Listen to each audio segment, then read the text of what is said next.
So basically, when Matt approached him about the rematch, John Jones' response was, Matt, I'm just so glad it's over. You're one of my heroes. I look up to you. Let's train together. Let's be on the same team. Let's because really the great thing about it is neither one of them lost. Right. John Jones is going to move forward. Matt's still going to move forward. So neither one of them are coming away a loser. So you know what? You don't need to do it again.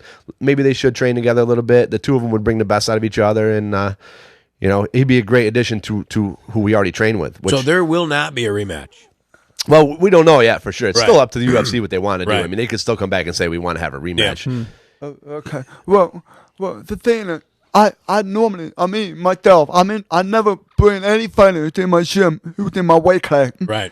Sean Jones in my weight class, so I swear, so I don't know, either heavyweight or middleweight, that's fine, but my weight class, it's a little different. Sean Jones was done in my game plan, where my moves and all that, so I'm just have a little awkward, think about it, but train with me like stuff, I need to, think about it, so. Well, would you say that for because right now there are going to be people that are going to say, because it was so bloody, there are going to be people that are going to say, Matt, there's no way Matt could compete with him.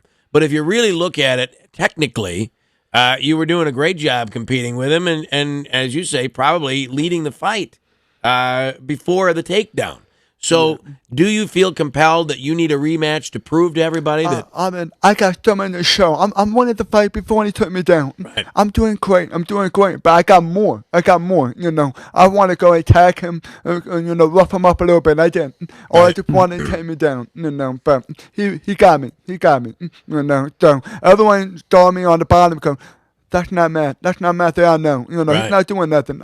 I'm just rolling down like a dummy. Yeah, you were just defending, and I thought he had something on you that didn't allow you to get up. I didn't understand all it. my friends, my family, my mom got a heart attack. Matthew, do something. Not really. She's really scared, They're all screaming and all that, even especially my dad, But don't worry, I'll be back. I'll be back, and I promise you it's going to be a great fight, the next one. Well, you're in a lot better shape than I thought you were. Yeah. I mean, you look a lot better than I thought. Right. I got more kicks, more nothing. I'm just being real smart. Yep. So the game plan was to just want to skin the legs, So I'm trying to, kick his legs, But, I'm still thinking about it. It really hurts me a little bit, Well, I got the win, so I don't know what happened. I'm going to find out tomorrow. The MRI result. Me and Jeff go down to Hamilton and see what happened. I just had an MRI yesterday. Right. So it's good you come back here to have that stuff done. Oh, yeah. So. Well, Hamilton Orthopedics are far and away the best. Yep. I mean, Dr. Zahn over there is phenomenal. But like one thing Matt said, he actually put a statement on his website, which I thought was very classy. He says, I didn't win the fight and John Jones didn't lose the fight. And that's really the way it goes. He's not looking at it like he won anything, And we're not going to consider this a win. And the sad part is, like you said, all this is going to be overshadowed by the 2 minutes that he was sitting on top of him with a dislocated shoulder, not the first 2.5 minutes when he was in there outstriking this kid. There, and I've read it. I read it on a couple of stories online that even said, and I couldn't believe it said that Jones had dominated the fight prior to the takedown. I don't know what fight they were watching, but that never occurred. No. Yeah. And it almost makes you feel like you got to get back up there and. Yeah. I mean, I felt like I let everyone went down a little bit, Right. especially the UFC. But I have so many potential that I want to show everybody, you know. But my mom and everyone said, Matt, are you going to quit fighting? Are you going to quit fighting? Hell no. I'm not going to quit fighting. I still got more, tanks that I can show everyone. So. Well, that's what my wife said. My wife's comment was, I hope he never fights again. That's because that blood just looked so bad. Yeah. Yeah, but you got to understand, he's had 11 pro fights. I know. Never really been in trouble ever. Mm-hmm. And then this is the first time he's ever had a situation like that. Yep. And he still did really well, you know?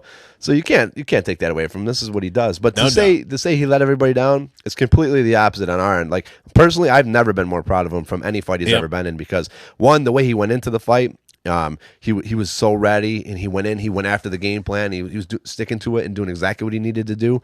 And just one bad break, sent things the other way. But the way he hung in there and defended himself and never quit, and ultimately won the fight by doing that because John Jones couldn't hurt him from the top, and he frustrated him enough to try doing anything. To me, I'm more proud of that than anything. And How did you? We're going to take positives from that. If I was on the bottom, if I could try and get out from escape, I would have fight with one arm. You know, Right. And try to take him down with one arm.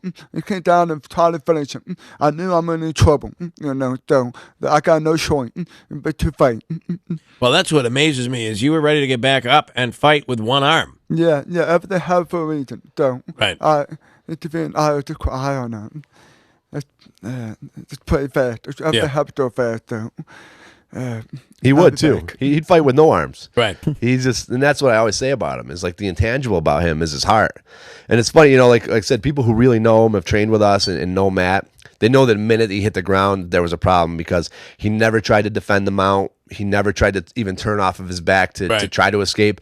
And I always use the terminology, like I say, he's freakish like a cat. And if you ever try to hold a cat on its back, you can't do it. Right. There's this natural instinct that they freak out. He's the same way. Like you can't hold him on his back. Yep. So the minute he's laying on his back and not resisting at all, then that's when I really knew there's a problem. And like I said, I thought it was his back at first. So you went in with a back issue. That's not, you know. Yeah, well, I mean, I'm still thinking about it every night. You know, every night I think about it. I get more email. They keep telling me about it. They show me all the video. Hammer's on his back. What happened? All that. And then luckily, Duff gave me a blue note. We went to a subway. I'll read all the note. It's Matt and Sean. Matt, how many jabs? How many kick? How many spin back fans and all that example. Right. Sean only a little bit, you know, and I'm like, wow.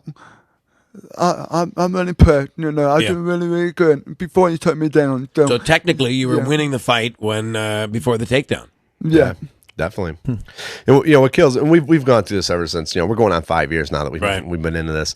And there's always going to be that fat ass sitting on his couch in his underwear that has no idea what's going on in his sport that's going to comment on something. They're going to tell Matt what he did wrong in the fight, you know. Oh, you should have escaped them out. Yeah, no kidding. Right. Probably would have been a little easier if he didn't have a busted up shoulder. Right. What do you, now I know you guys have been working hard to get the UFC legalized in New York State. A shot. Now here you have someone that knows Matt. This community around here, people in New York really know you. Do you think seeing the blood, because you know how people are, that might have actually hurt? Yeah, I was going to tell it to after the fight, you know, legalized MMA in New York, but good thing like in the back of the shirt. Before I weigh in, I just turn it back around and show everyone. And then and all the UFC, they're really happy. So we're working on it. We did everything we can to make it legalized. Well, I'm not sure that... that's a good question, though, Bill. I think it's a great question. Because people, especially women, they see the blood. Oh yeah. They see the blood and they go... You know, nutso. I know that's a great point. What I would answer that to is what we're looking at is everybody here knows Matt and everybody here loves Matt. So when they watch it, they're watching that with emotion. It's almost like they're watching their own family out there. Right. So to them, it's going to seem so much worse. To your everyday observer, that's nothing different than any other MMA fight. Right. You know, guys get caught in bad positions. Guys get cut all the time. And with MMA, the face, anytime you get cut in the face, and we use elbows so the face gets cut, whenever you get cut in the face, it bleeds like crazy. Right. It's very vascular in your face. So anytime there's a lot of blood, everybody's like, oh my God, it's so bad. But it's really not bad. I would much rather take 6 stitches in my nose than a 12-round boxing match where my brain got knocked around in my head for an hour, you know? Right. So that's the biggest difference in the sport. And as bad as that looked, I mean, you're looking at him right now. He doesn't have a mark on him. He's got a cut on his nose. Other than that, fine. Yeah. Totally fine. How bad were those elbows? When he was... How bad was that? Oh, I don't know. He got me real good in the cut. Yeah. You know, the upper and elbow. So he got fed up with it. He telling the ref. He got a 3, right? I don't know how many. 2 or 3. You know. Yeah. He told the ref, if he done it, no, man, still defending. He's still defending. And then he got fed up to all fine. He went bam. So maybe he didn't know on anything. So I think he just got frustrated. You know, here he is. It did seem that way. He knew. I mean, we talked to him after the fight. Like, I got to reiterate how great of a kid he was. And after talking to him, he's like, you know, I knew Matt was hurt when I just jumped over the mountain like that. Yeah. Because for those of you who don't know MMA, like when they originally went down, they were in a position we call side control. Okay, from side control, Matt's instinct should have been to turn towards his opponent, get his knees in, try to get his guard back. He never did that. He just laid there and let John Jones just very nonchalantly step over to the mount. Right. And that was the sign that I knew that there was a problem.